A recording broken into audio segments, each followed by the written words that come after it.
Paz do Senhor, irmãos. Que bom estarmos aqui, né, amados? Estamos na nossa 8ª noite e o Senhor tem nos abençoado, o Senhor tem falado muito conosco, irmãos. O que mais tem me impactado nessas noites é que o Senhor tem todas as noites uma palavra profética para nós. E essa noite não vai ser diferente, o Senhor tem uma palavra profética para nós também. E é muito bom estarmos neste lugar. Abram as vossas Bíblias.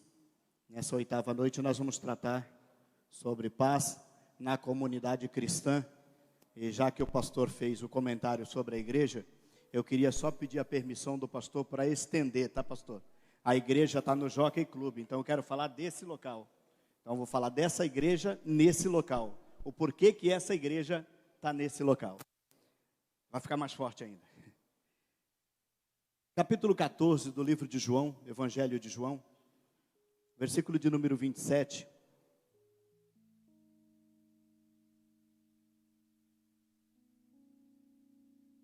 Capítulo 14, o verso de número 27. Diz assim a palavra do Senhor: Deixo-vos a paz, a minha paz vos dou. Não vou-la dou como dá o mundo. Não se turbe o vosso coração e nem se atemorize. Essa é a palavra tema para nós nessa noite.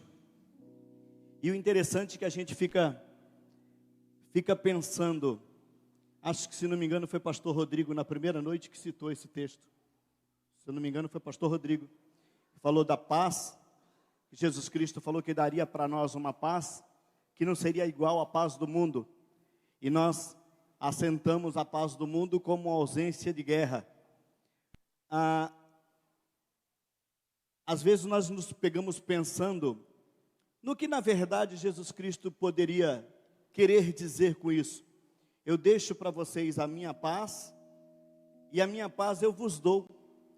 Mas eu não dou uma paz como dá o mundo. Se a paz de Cristo não é uma paz como a paz do mundo, então é uma paz que, segundo a própria palavra de Deus, excede a todo entendimento.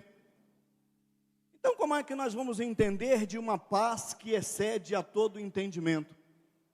E aí isso me levou a pensar, irmãos, e eu fui pensar e eu falei assim, se a tradução paz para nós, no nosso dicionário, é a ausência de guerra, e se nós traduzimos paz exatamente nesse sentido, e aí por a igreja usar a paz do Senhor, essa palavra paz do Senhor, ela na verdade ela diminuiu bastante o valor da paz para nós, porque nós pegamos como ritual, nós pegamos como uma coisa simples, abrindo nossa boca e fala, a paz, irmão. E a gente não sabe que poder que está quando você fala isso, a paz, irmão. Porque quando eu falo para você a paz, eu estou querendo que você tenha paz. Só que a paz de Cristo não é somente paz, amados. Aí nós vamos por original. No original, na verdade, nós dizemos o seguinte. Se nós pegarmos a palavra paz no original, é shalom. A palavra paz vem do hebraico shalom. Olha o que significa, irmãos, para nós, antes de nós entrarmos na palavra da noite. Shalom significa... Shalom é uma palavra de origem hebraica que significa literalmente paz na tradução para português. Então a gente simplesmente traduz a palavra como paz e esquece o resto. Por quê? Porque nós somos simples, nós simplificamos tudo. E a palavra de Deus, ela é simples, mas ela é objetiva. Então a palavra de Deus, ela nunca fica na superficialidade. A palavra de Deus, ela precisa ser aprofundada para que você receba o que ela tem para você. Amém, irmãos? Então diz assim, ó. Shalom significa paz, harmonia, integridade, prosperidade, bem-estar e tranquilidade. Shalom deriva do radical semítico SLM, que significa inteiro, seguro e intacto.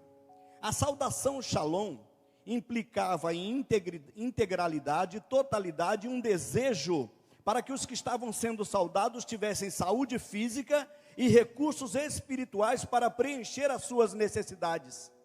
Vocês estão vendo o que é paz, irmão? Quando eu falo a paz do Senhor para você, o que eu estou te dando? Eu estou te dando prosperidade, eu estou te dando saúde, eu estou te dando bem-estar, eu estou te dando alegria, eu estou te dando tudo que Deus tem para nós. Por isso que Ele falou para nós, é uma paz que excede a todo entendimento, é uma paz que eu deixo para você, não como uma paz que o mundo tem, é uma paz que vai muito além. Para um hebreu, irmãos, a palavra shalom representa um desejo de saúde, harmonia e paz para aqueles a quem é dirigido esse cumprimento. Shalom também ela é usada para indagar sobre o bem-estar de uma pessoa e o seu estado de saúde ou a sua qualidade de vida. Quando nós usamos a palavra paz, nós estamos usando na verdade o original shalom. E quando nós falamos shalom, nós estamos oferecendo ou dando ou distribuindo tudo isso para você. Então em 2020, que Deus traga shalom para dentro da minha casa. Uma paz completa, essa paz completa. Se nós pegarmos um texto depois desse texto que eu acabei de ler, Filipenses capítulo 4, versículo 7 diz assim: e a paz de Deus, que excede a todo entendimento, guardará a vossa mente em Cristo Jesus, guardará o vosso coração e a vossa mente em Cristo Jesus. Presta atenção que o Romanos 5:1, você entendendo o que é shalom agora, o que é paz no sentido shalom. Justificados, pois, mediante a fé, nós temos paz com Deus, por intermédio de Jesus Cristo. E aí o texto que mais me impacta, irmãos, Isaías 53, verso 5. Mas ele foi transpassado pelas nossas transgressões, e moído pelas nossas iniquidades. O castigo que nos traz a paz estava sobre ele, e pelas suas pisaduras fomos sarados. O que mais me impacta é esse trecho, irmãos. O castigo que nos traz a paz. Ou seja, ele sofreu para que nós tivéssemos depois tudo de bom. No pacote da palavra paz está tudo que é de bom para nós. E ele nos deu isso. E aí nos faz lembrar da nossa despedida sacerdotal, do texto de Números. Entendendo o shalom, olha o que o sacerdote queria para nós, irmãos. E te dê a paz. Ele está dando o quê? Tudo o que você precisa. O Senhor te dá tudo isso que você precisa. E aí nós temos um texto lindo, em 1 Samuel capítulo 25, verso 5. Davi desejando para um senhor chamado Nabal. Se liga nisso, irmãos. Enviou 10 moços e disse-lhes: subi ao Carmelo, e ide a Nabal e perguntai em meu nome como está. Então o paz significa, como que você está? Você está bem? Você está com saúde? Está feliz? Está te faltando alguma coisa? Isso é o sentido da paz. Aí ele diz assim para ele, olha o tema nosso do ano: paz seja contigo, tenha paz na tua casa, e tudo que você possui, tenha paz. Isso foi o desejo de Davi para um homem chamado Nabal. Davi estava mandando um mensageiro a Nabal somente para pedir alguns pães e alguma coisa para beber, porque eles estavam fugindo de Saul e eles estavam precisando ser alimentados. Sabe a resposta de Nabal para Davi? Quem é esse tal de Davi? Quem é esse filho de Jessé que fala isso para mim? Eu não tenho que fazer nada. E continuou tosquiando as ovelhas como ele estava. Sabe o que aconteceu, irmãos? Depois de Davi desejar tudo isso para ele, 10 dias depois Nabal morreu. Porque não aceitou a paz. Eu falava para o pastor Raimundo, a palavra paz, ela é muito mais forte. Porque se aceitarem a paz que nós damos, a pessoa tem tudo. E se não aceitarem a paz que nós damos, a pessoa também não tem nada. Ou é tudo ou nada, nesse sentido. Então o Antigo Testamento era muito mais forte sobre isso. Mas tá bom, irmãos, já que a nossa palavra é paz sobre a comunidade, paz com a comunidade cristã, deixa eu falar de um menino, que ele nasceu em Belém. Eu estou falando de um menino chamado Jesus. Ele nasceu em Belém, numa cidade linda, irmãos. E os pais dele moravam em Nazaré. E Nazaré, na época ou no momento em que Jesus nasceu, Nazaré era tido como um lugar terrível. Era uma rota de passagem de mercadores, e ela era muito mal falada, irmãos. Quando o Filipe chama o Natanael e fala que encontraram o Nazareno, o Natanael pergunta: pode vir alguma coisa boa de Nazaré? Tem alguma coisa que presta lá? Esse menino foi nascer em Belém, irmãos. Só que depois que ele nasce em Belém, ele não ficou em Belém, ele voltou para Nazaré. A Bíblia fala que Jesus volta para Nazaré, ele vai viver em Nazaré. E andando em Nazaré, ele com a família, andando em Nazaré, vivendo em Nazaré, ministrando em Nazaré. Quando chegam os 12 anos de Jesus, ele é levado para o templo, para ele participar de uma cerimônia, porque dali em diante Jesus ia se transformar num judeu, que poderia ter todo o direito, ele poderia ter todo o direito de falar da palavra de Deus com qualquer um. E os pais voltam e Jesus fica no templo. Os pais encontram Jesus no templo no outro dia, e aí levam ele para casa. E a Bíblia, só o Lucas que vai registrando todo o nascimento, a apresentação, o desenvolvimento, o crescimento de Jesus. Quando Jesus chega aos 12 anos, o Lucas para de falar sobre Jesus. E o Lucas só vai falar de Jesus com 30 anos. 18 anos passa da vida de Jesus que nós não sabemos nada, somente que ele estava em Nazaré. Jesus permanece em Nazaré dos 12 aos 30 anos, 18 anos, ele fica habitando naquele lugar, que era um lugar péssimo, com uma péssima reputação. E ele preferiu, graças a Deus, apagaram as telas. Ó, irmãos, se é Deus que faz um negócio desse, aí, acabou meu tempo, aí, ninguém mais pode falar quanto tempo eu tenho, porque acabou. Olha lá, pastor, ó, vamos lá, gente. Apagou tudo aí, irmão. Não liga não, hein, pelo amor de Deus. Mas aí, Jesus em Nazaré, o que acontece, irmãos? A Bíblia fala que chegou um momento em que ele tinha que se dedicar exatamente para a sua comunidade. Por que você pensa em ir para tão longe, ou pensa em fazer tantas coisas, se Deus te deu a oportunidade de habitar aqui? Se Deus te deu a oportunidade de viver aqui? Quando eu falo em Jockey, irmãos, eu não nasci no Japuí, porque eu nasci na Bahia. Eu vim dentro de um coco e daí eu fui morar no Japuí. Eu vim dentro do coco porque eu vim desse tamanho, as minhas tias ali que sabem, né? Não era desse tamanho mesmo, Jona? Olha lá, a Jona que fala. O que aconteceu, irmãos? Quando nós viemos morar no Japuí, passou um tempo, meu pai faleceu e eu vim morar com a minha avó no Jockey. Então, dos 13 anos até os 24, eu morei com a minha avó no Jockey. E no Jockey eu conheci a minha esposa. No Jockey eu casei com essa mulher. No Jockey eu vim para cá, para a igreja. Esse local, irmãos, para mim é um local abençoado. A reputação do Jockey, quando nós viemos morar aqui, era péssima. Vocês sabem que o Jockey melhorou muito, mas tinha uma reputação péssima.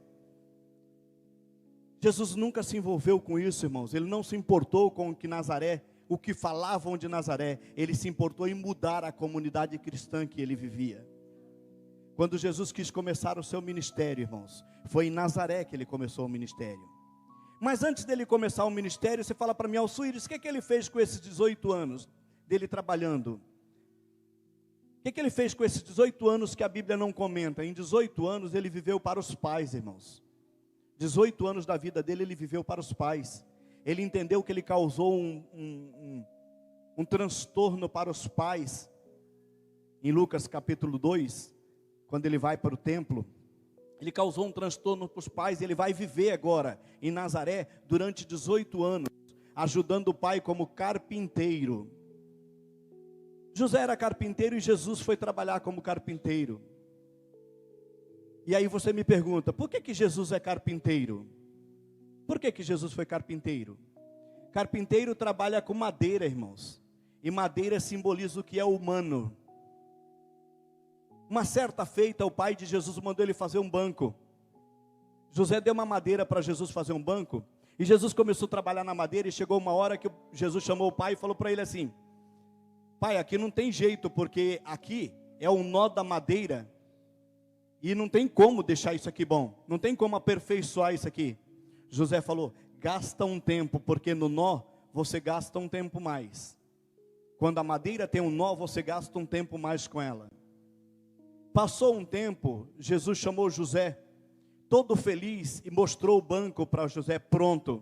E quando José mostrou, José falou assim: qual é a coisa mais linda que tem no banco, Jesus? Aí ele falou assim: o nó.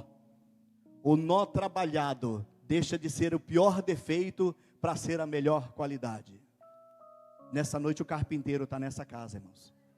Ele pode pegar o teu pior defeito e transformar na tua melhor qualidade, porque ele é artista em trabalhar em madeira, e nós somos madeira, nós somos humanos, e ele sabe fazer isso.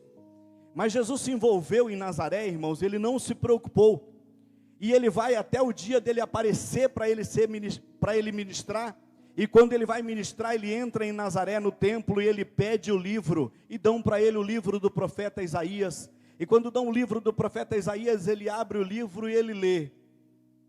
Presta atenção o que é paz, irmãos. O Espírito do Senhor Deus está sobre mim, porque Ele me evangelizou para curar os fracos, Ele me evangelizou para libertar os cativos, Ele me enviou para libertar os algemados, Ele me enviou para pôr em liberdade aqueles que estão presos em cadeias, Ele me enviou para apresentar o ano aceitável do Senhor. Ele estava em Nazaré, irmãos, na cidade dele. E aí ele fecha o livro e ele diz: hoje cumpriu o que essa escritura de Isaías há 700 anos atrás dizia. E Jesus passou, e Jesus saiu dali, irmãos. Jesus nunca foi chamado como belemita, porque Jesus nasceu em Belém. Ele tinha que ser chamado belemita. Jesus era chamado nazareno, porque ele veio de Nazaré. E onde ele ia, ele levava a cidade dele. O que você quer dizer com isso, Osiris? Eu quero dizer com isso, irmãos, que nós moramos, ou nós congregamos, ou nós cultuamos no Jockey Club. O que era o Jockey Club antes dessa igreja ser fundada? O que era o Jockey Club antes dessa igreja existir? Porque nós chegamos praticamente no começo dessa igreja. E quando nós chegamos praticamente no começo dessa igreja, o Jockey Club só tinha palavras ruins sobre ele. Hoje, irmãos, o Jockey Club é conhecido na Missão Desafio, o Jockey Club é conhecido na Bolívia, o Jockey Club é conhecido no Paraguai, o Jockey Club é conhecido na Romênia, o Jockey Club é conhecido na Itália, o Jockey Club é conhecido na tríplice fronteira da África, porque aqui esse lugar, essa comunidade cristã, trabalha para elevar o nome do Senhor Jesus nesse lugar. O que eu queria dizer com essa palavra para você, irmãos? Eu quero que em 2020 você tenha muita paz. Eu quero que em 2020 você tenha shalom na sua casa. Mas eu quero que em 2020 você aprenda a honrar muito o lugar onde você está. Porque foi Deus que nos colocou aqui. Amém, irmãos? Deus nos abençoe, amados.